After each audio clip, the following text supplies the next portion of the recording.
Well, sports fans, let's see about our friends. Let's take a look. Let's take a look to see what's going on. Oh, and there they are. All the duckies. All the duckies are here. All peacefully sleeping. So I was thinking about another heuristic for those who don't get married and why. So there's probably something that conservatives, so this is specifically for the conservatives, so people who are conserving the traditions of their nationality, ethnicity, racial group, religion, however you want to think of it, or all of those, all above and put together. So there's the heuristic of if only women voted, we would be completely a Democratic Party country. Why would you marry that? Why would you marry that? But beyond that, let's go beyond that. If men voted, it would be pretty much a Republican country. So you have fundamentally that there is the general thing of when men vote, they're going to vote for something that's far more a party line, a Republican party line, thinking about something. When women vote, it's usually going to be Democratic Party line thinking on some subject. Just generally, just as from what the surveys show us. So, beyond that, suddenly, this man who was a relatively conservative Democrat takes over the Republican Party, causes a massive influx of young people and young men mostly, and of many different demographic sets, many different ethnicities, religions. There were religious Jews, there were Orthodox Christians, black atheists or agnostics, libertarians of all stripes. So these people all get together.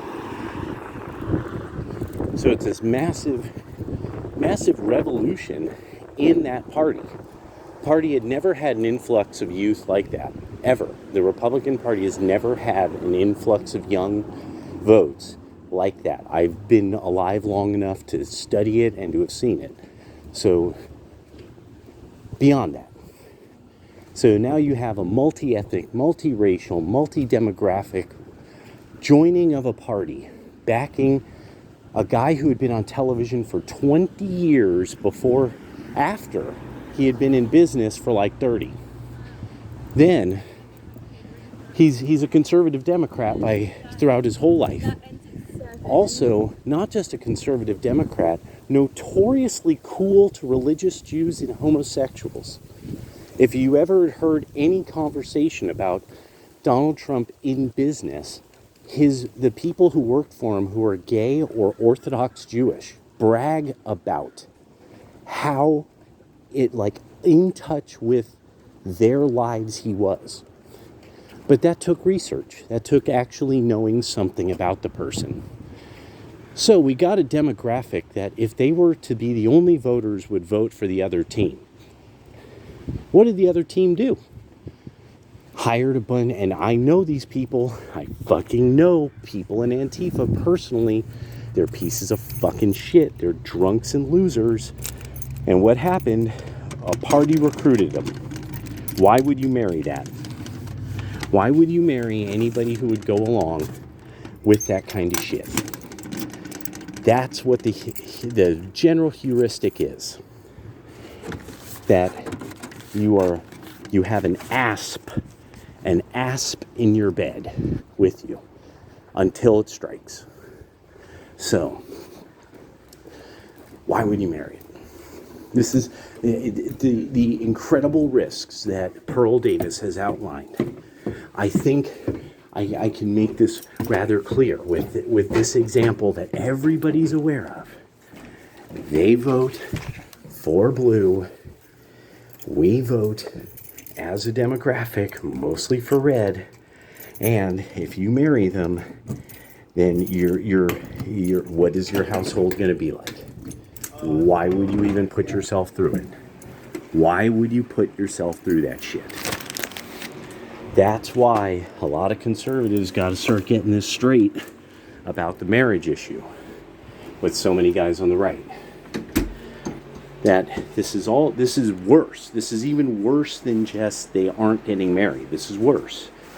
It's we can't trust them hoes is the mentality. And it doesn't matter if you don't like that kind of talk. It's why should we trust them? You know, and with the, again, men aren't hatched. All these men had mothers. Many of them were raised in the church. They haven't changed parties. And they're not getting married. They had mothers. So what is that telling you about the way that what they're experiencing in America when they deal with women? So there's a lot of this that if the conservatives really want there to be marriage, they're going to have to approach it from, ladies, do you want to be married? Because that's what it is. Men can give them the ring. Do the women really want to be a wife? It's a really poignant question that like conservatives need to approach this.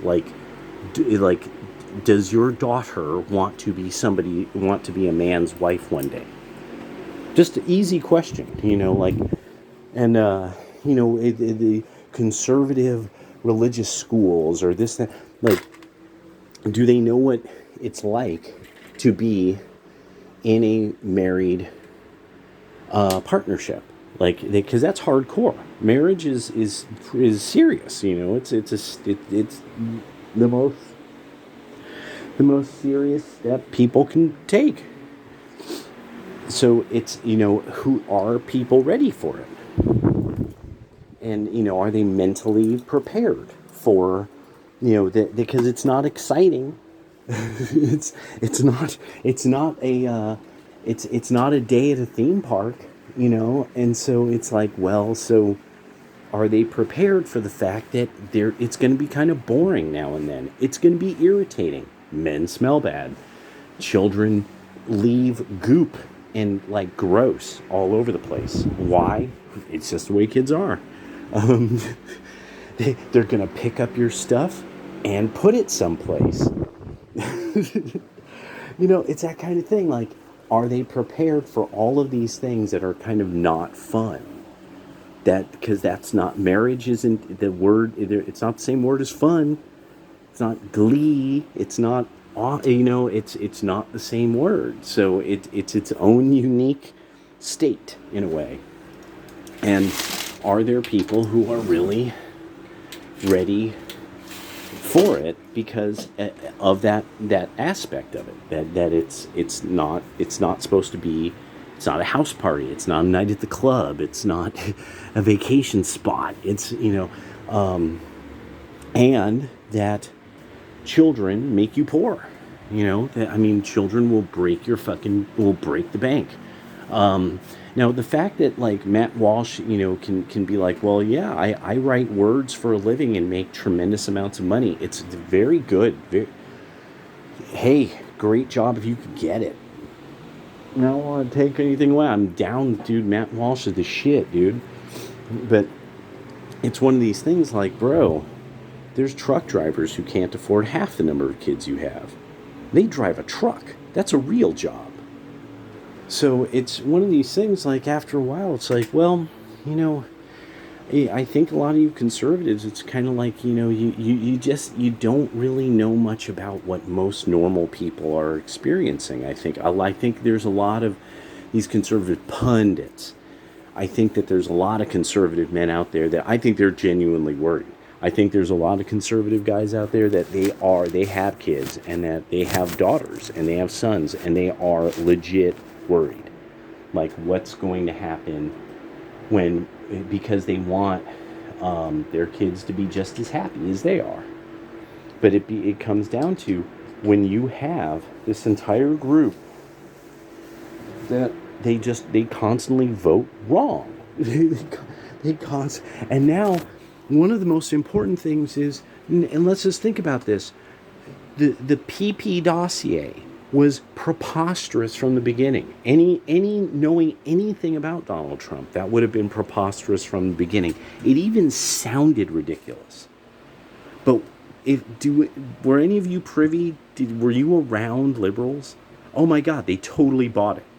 They totally thought it made sense that Donald Trump was into PP and stuff like that. And you're like, why would you think that? Like, what about him has ever... And then you start to find out the more crazy shit came out about, like, and just crazy, outrageous hoaxes and lies kept coming out. You started to realize, like, the liberals would just believe anything that was like, it made men look bad, white men look bad, Christianity look bad, market economics look bad, like anything. And it didn't matter that it was preposterous. It didn't matter how stupid it was. Then you started to find out, like, wait, you do all know that, like, Obama did this or did that. No, they didn't. No, they never paid attention to any news, positive or negative, about Obama. Most liberals don't know much about the Obama administration and their policies.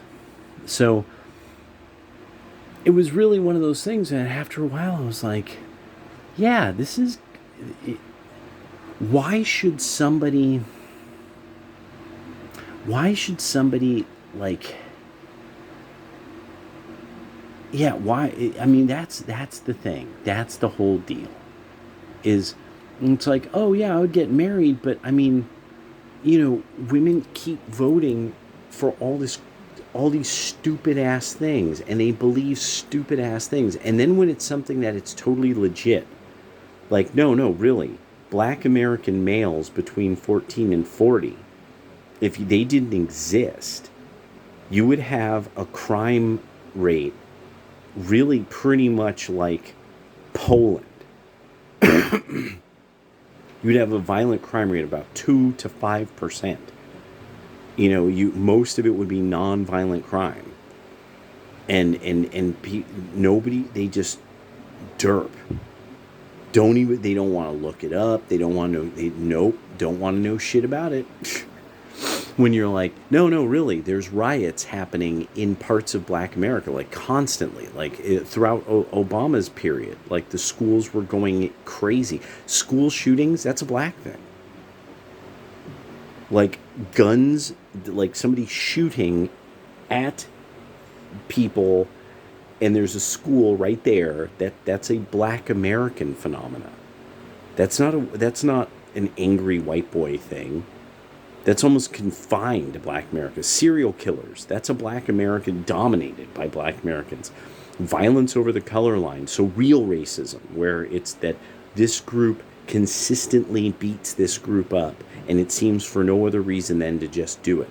That's black people dominating that. Black males, 14 through 40. But I mean, if you have people who they just live in a fantasy world and then vote based on their fantasy world, I mean, why would you marry that? What else are they going to dream up in their fucking minds? Where's their hair been last? Because they don't seem to be really good at reading. They don't seem to be good at information comprehension. Information literacy, whoa. So it's just... And always, and if they and you keep finding it over and over again and over again, just self-righteous know-it-all bigots on the blue side of it, because they can't be told shit, and you lead them to water, they won't drink it. Here's the stats. How don't you know this? This is where we get our all crime data from. This is where it all ends up here. What do you got? You have some random activist group. You have some random writer in NPR. Somebody in The Nation said that. Right. Remember when the nation praised Mussolini? No, you don't. You don't remember that. And then when they stopped praising Mussolini because they were kind of like, oh, I don't know if he's really a socialist. I mean, he is, but I don't kind of like the way he's a socialist and doesn't like the commies. And we here at the nation really like Stalin and the commies, you know. So, yeah, there we go. Peace.